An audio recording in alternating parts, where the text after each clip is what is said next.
It has been called the Olympics of choral music, and next summer it will unfold in Cincinnati. Hello, I'm Kathy Lehr, and welcome to this edition of Focus. Thousands of choir members from all over the world will be gathering in Cincinnati in July 2012 for the 7th World Choir Games. This will mark the first time that the international competition has been held in North America. Oh, and just like the Olympics, there will be tons of talent and plenty of pageantry. Where are all these talented singers from? How does the competition work? And how was the Queen City selected to host the games? Our guests today are Nick Lehr, Managing Director of the Cincinnati Organizing Committee for the 2012 World Choir Games and President of Lehr Communications. Lori Lobsiger, Director of North American Markets for Interculture, the German-based organization that produces the World Choir Games. And Steve Malloy, noted composer, arranger, choral conductor, and voice coach. He was also a member of Cincinnati, that's how you say it, Cincinnati, which performed at the World Choir Games in China. Thank you all for being with us today. Thank you. We're excited to be here. When you think it's the 7th and it's international, Cincinnati was picked, that's quite the honor. Yeah, it's a very big honor. This is a great opportunity for Cincinnati to shine not only within the United States, but globally. And the number of people who will come here, more than 20,000 official participants from as many as 70 countries, a couple 100,000 spectators for 11 days from July 4th through the 14th. It's going to be very exciting. It's going to be really a big deal for Cincinnati, transformative in our history. This is an historic event. Nothing ever bigger, nothing ever more global, and it's all happening next summer. Nico, I would imagine there was a lot of competition to attract the World Choir Games. How did we do it? Well, again, you mentioned it. We're the first American city ever. Interculture, our partner in this event and the producer of the games, they decided they wanted to come to America and held a competition in as many as 20 different cities in America went after the games. The Cincinnati, USA Convention and Visitors Bureau was the organization that basically responded to the RFP, went out and talked and convinced and sold our now partners at Interculture that this was the perfect place to be the first time to bring this event to Cincinnati, or to North America. Why do you think it's the perfect place? Oh, I think the history, the heritage of music, of commitment to arts and culture, the fact that we're in the middle of America and we're accessible by all Americans as well as the globe with a great airport and the proximity to other airports. I think the number of Fortune 500 headquarters here, especially those with consumer and marketing experience and background, I think the friendliness of the people in Cincinnati, it's kind of an innate, we're from the Midwest, welcoming attitude. I think that's important. I think another important element was people like Eric Kunzel, who could talk with the Germans in German and talk about his passion for music and his passion for this event. And I think all of those things thrown into the pot and stirred around, we bubbled up as the perfect choice. The games are a little ways away. How are we looking in terms of the choirs that will be competing? What do the numbers look like? Oh, we're looking very good, very, very good. We've seen an interest level that is beyond any interest level we've ever had before in any of the games. Right now, about 13 states in the United States have choirs that are registered.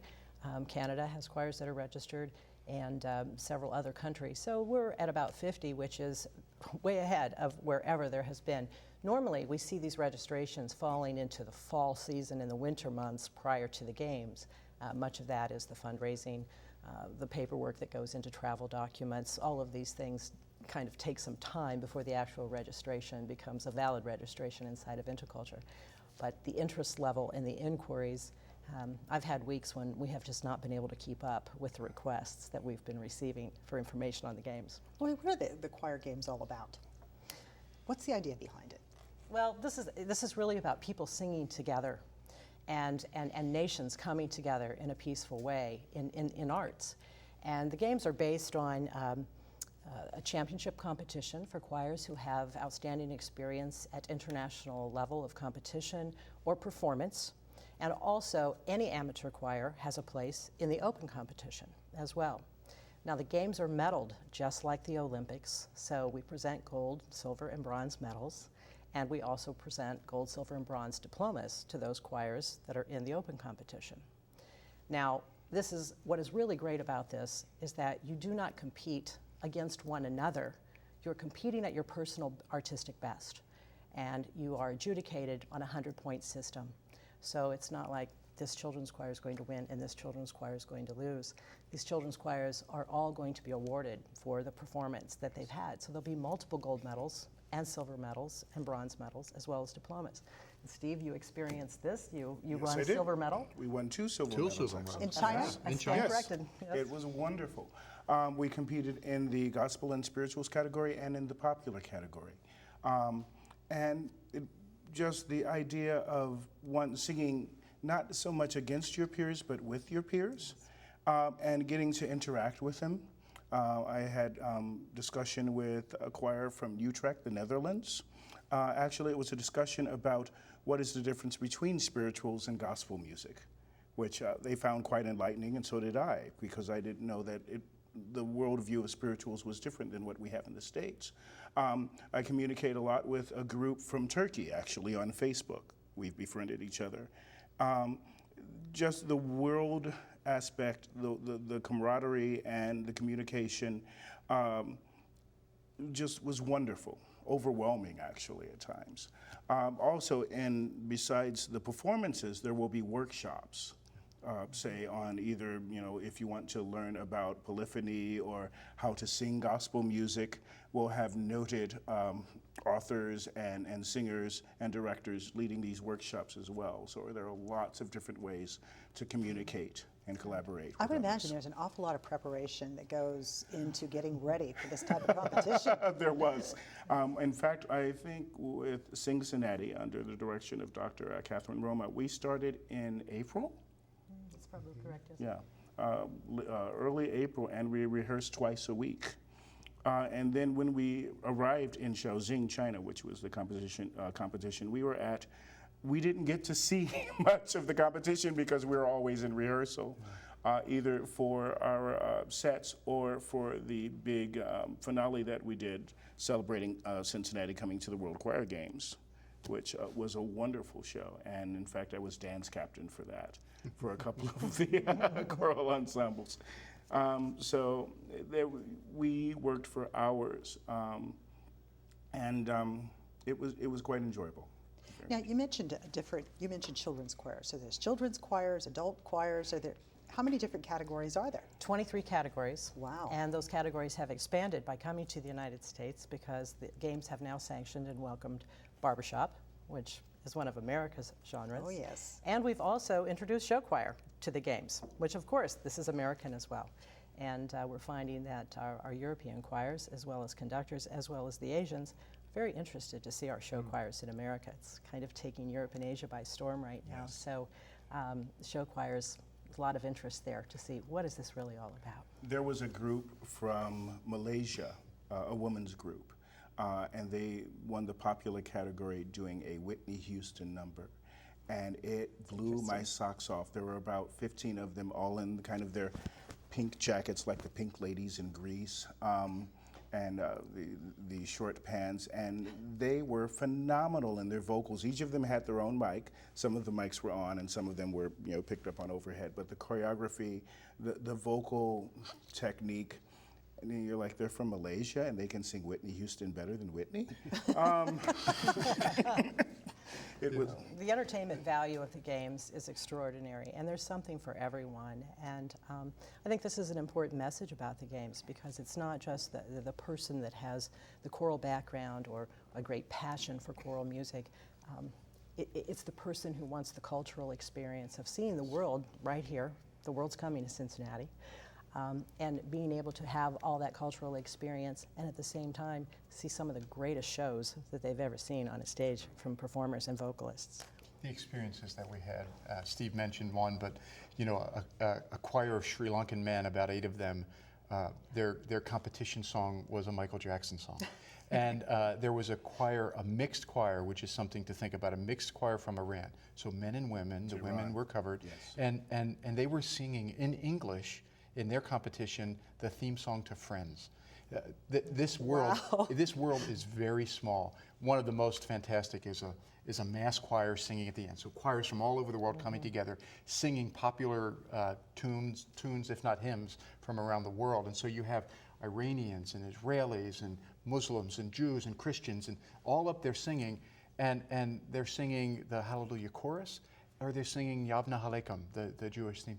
And you sometimes have to pinch yourself and say, oh my goodness, this is really happening, and I'm a part of this. Nick, how does Cincinnati prepare for something like this? Well, it's a major event. There's the preparation that the Steve Malloys of the world put in. There's the work that Interculture does in contacting those choirs and getting to come here. Then there's a show to put on. There's an event to put on. So everything from selecting venues to ensuring that those venues work, to creating opportunities for citizens to come down, to arrange housing, to arrange transportation.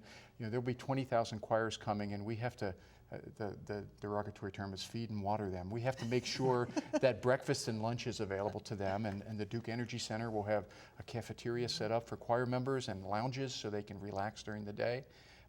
We're doing all of this within a walking grid of downtown Cincinnati. So Steve, unlike China, where we spent most of our time on buses, yes. In Cincinnati, you'll come into the center of the region, and you'll be here all day, and then you'll go home at night, whether it's back to your apartment or back to your home. But all of that within a walking grid of downtown Cincinnati and northern Kentucky, because there's many elements to it beyond the competition. There are free concerts that will be going on throughout the region. There are evening, what we term celebration concerts, which will be ticketed events.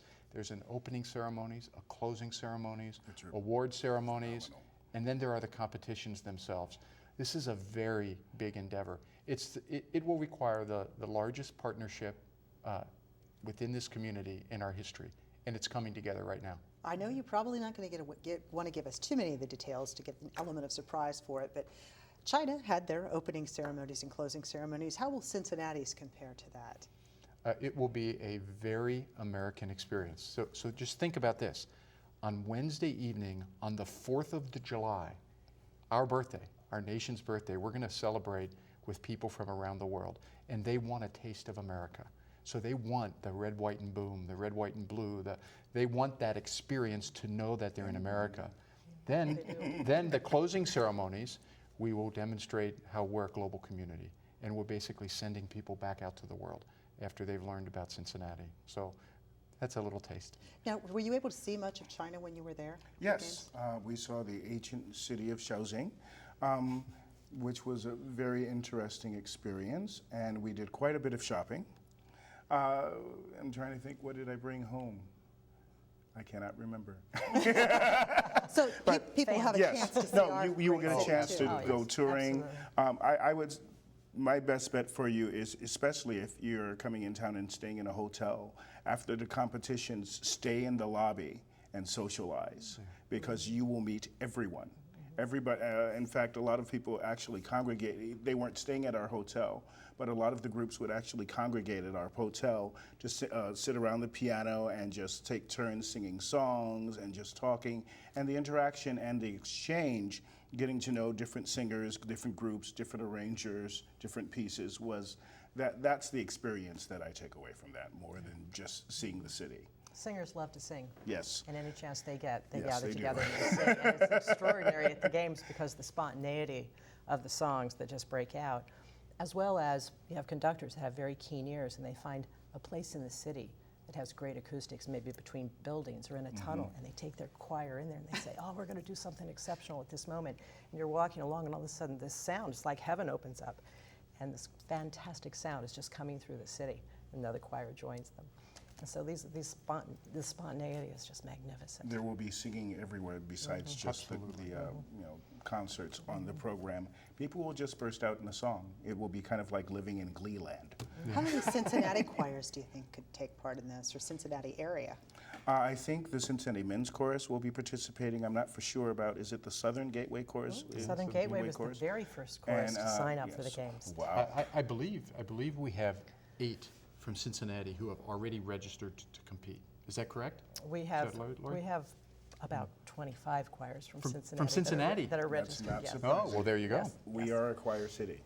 Yeah. We are a singing festival, city, and we've had great leadership on the part of some of our choirs that have notable names: the Children's Choir, the Boys Choir, Muse, Southern Gateway. They were all first to step up and say, we want to register first. We want that spirit of our city out there. We want to welcome our sister and brother choirs to our city. And so it'll be a magnificent experience for Cincinnatians to also see their favorite choirs, their children's, husbands, wives, sisters, brothers, in this magnificent event. Where will people be able to see this?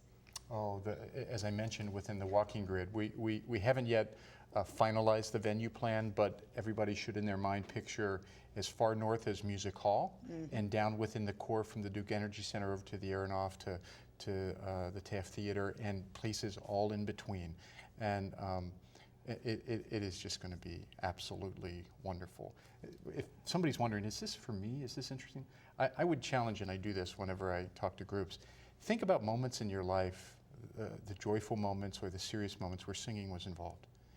And whether it's a birthday party, whether it's, when the light bulb went off when I met my partner, whether it's a happy occasion or a solemn occasion, whatever those are, moments of deep emotional activity. That's what this event is all about.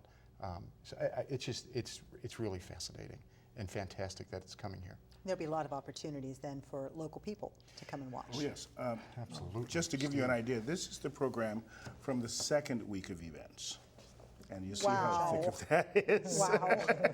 That was the week we participated. And, listings of all of the different groups and all of their repertoire and their arrangers, which, of course, for a musician like me is wonderful to see. But, this is what you can come away with. Not just this book, but all the experiences inside, all the wonderful performances, and just the cultural exchange. Steve mentioned about the interaction that occurred in the lobby of the hotels. Well, we really want Fountain Square and Washington Park and the streets of downtown to be our lobby. Yes. That we've designed this event for those moments. For any of us who've had the benefit of traveling, whether domestically or internationally, some of the most memorable moments are when you interact with another culture, when you meet somebody different from you, and you realize you have more in common than you ever thought, and you make friends, and those moments will be multiplied over and over and over for Cincinnatians, for choir members, for people throughout the United States who come to the games. It just will happen. Those transformational moments of magic is what this event is about. What are some of the challenges you face putting on Oh an my event of this goodness! magnitude? Well, we all like to think of them as opportunities. Opportunities. But the logistics of pulling off this event. There's a lot of money that we have to raise to rent halls, to rent equipment, to get good professional staff that know how to do these complex events. And we, the Cincinnati Organizing Committee, are beginning to assemble that staff. We've just hired a gentleman by the name of Jim Downs as the Senior Director of Operations, who has 25 years of event management experience. I'm sure people have heard of the X Games, the Winter X Games, the World Equestrian Games, Olympic Games, National Hockey League All-Star Games, Super Bowls. He's been involved in the operations of all of those kinds of events, and many other professionals who are coming together with expertise in the field of security, in the field of housing, transportation, certainly audiovisual production, event production. Food, I was gonna service, say, all those things, Dietary. and we have all these resources coming together, and it's really a fascinating thing to begin to build for those 11 days. Lori, what about from your perspective, some of the challenges you face having people from all over the globe come to one centralized event? Right now, the challenge is getting all the information out that's being requested, which it's a marvelous challenge. It just makes for very long days. And then the other thing is that in America, because the games have never been here, it's taking a lot of information to our choirs. They have lots and lots of questions about it. And we also have to qualify many of the American choirs for that championship competition. They're capable, but they haven't been there. So we send this information in, we send tapes in to the artistic directors, who then listen and say, yes, this choir is qualified. They are sanctioned for the highest level of competition in the World Choir Games. So we're doing a lot of that right now as well. So it's just keeping up with the pace that we have, which, as I said, it's a great problem to have, and it gives us a forecast that's magnificent for what's ahead. Steve, what do you want people to walk away from Cincinnati feeling after taking part in these World Choir Games? I want them to come away feeling that this is a world-class city, that this is a city full of change and diversity, that we are open and accepting to all. That you can come here and feel welcome, even though you might have a different culture or a different language. Come here, be welcomed by our hospitality, enjoy the music and share it with us. Definitely come and sing with us, please. How about you, Nick? What do you want people to walk away? Well, certainly all of those things. I mean, Steve really articulated very well a lot of things I've been feeling, but he came up with some words there that I'm going to steal when I talk about the feelings there, but he had great words. I think for the city, there's also another level. One, business. I mean, there's 45,000 contracted room nights, people who will pay money to stay in hotels, and those are just the official participants. Can you put a number on what this means to Cincinnati? The number, if you look at projected spending of the organizing committee, which we think will be, plus or minus of $10 million, of the money that people, the participants spend, and then money that spectators spend, the University of Cincinnati has estimated the economic impact at $73.5 million. Wow. That's new money coming into this community that otherwise wouldn't have been spent here. That's important. But on the softer side, it is the impression of Cincinnati as a global city, and what that means to business for the attraction of talent, the retention of talent, or the attraction of new companies to say, hey, maybe my team should be looking at Cincinnati as a place to open up in the United States. Maybe that's a market within the United States we should expand into. All of those things are elements that different leadership groups within the community are beginning to explore, and they want to leverage this event in every way that they can. When it comes to the choir's individual competition, is it every choir performs in front of a panel of judges? There are 7 international judges for the championship competition, 5 international judges for the open competition. But the competitions also have audience. So the venue will be filled with people who are there just to hear them perform. Then they are adjudicated, those 7 judges adjudicate them, as I said earlier, on that 100-point system. And at the end of each session, which is about 2 hours long, those judges gather together and they review who they have adjudicated. And an artistic director sits with them. And the artistic director will look at all the scores, and he might possibly say, why did you give them a 9? Why did you give them the 2? Why are we so far apart? Let's talk about this performance. What did we hear? And they have very, very healthy discussions about the performance of the choirs and the technical aspects of the intonation and the artistic elements, fidelity to score. And so it's a very fair system of adjudication. And so the audience will get to see the performance, but the real magic happens when those medals come out. Are they weekly? Will they be end of the week? How do the medals, how's that? There will be 2 medal ceremonies each week. We'll have to split the categories because there's about 10, 12 categories each week. So there'll be 2 medal ceremonies with specific genres that are awarded in those ceremonies. I think it's helpful this was helpful to me early on. We talk about 20,000 participants, roughly choir members. But the reality is it's 10,000 in session 1, the first several days, 10,000 plus or minus in the second session. It's 10 to 11, 11 to 12 categories in the first session, 10 to 11, 11, 12 categories in the second session. At the end of the first session, 11 or 12 champions of the world will be selected, and other gold, silver, and bronze medals, and then the same at the end of the second session. So there's a lot of diversity, and we've talked a little bit about barbershop and show choir.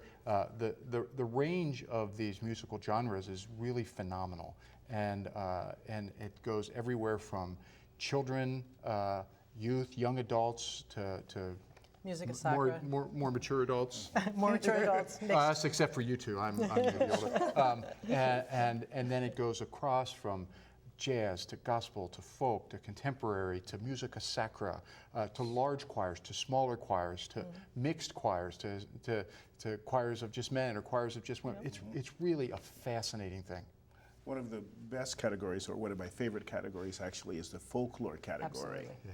Where you get basically people coming in and doing the music of their region, and most of the time in their costume, in their dress for their folk music, and it is wonderful. I'm trying to think of, there was one choir that came in all gold. I want to say that they may have been from the Philippines, but I mean, the women had these elaborate headdresses with diamonds coming down. It was just astounding. And then they sing. And then they also start doing stomping and clapping at the same time. How exciting. You know, I would encourage your viewers to go to our website, and I know I'm sure it will be up at the end of the show, but it's pretty easy, 2012worldchoirgames.com. And from there, on the main site, in the main carousel of pictures, there's a video they can watch, which is really a great capture of the experience, of the color, of the diversity, of the excitement of the games. But you can also then connect to the YouTube channel for us and for Interculture, Facebook pages. There's video after video of people's own experiences. This world of social media is phenomenal because it brings it all right there. And this is a very visual event. It is. I mean, obviously it's auditory as well because you hear the singing, but to see the color, the diversity, the excitement, the joy, to see all of that is really phenomenal. And video shows that very well. Looking really forward to it. Thank you all for being with us today. Greatly appreciate. Great information. And check the website for specific venues as we get closer. Absolutely. Right. For more information about the 2012 World Choir Games, again, visit their website at 2012worldchoirgames.com. You can also call them at 381-7464. To watch this and other Focus episodes again on demand, you can do so at our website, cetconnect.org/focus. Thank you for watching. I'm Kathy Lehr. We'll see you next time right here on Focus.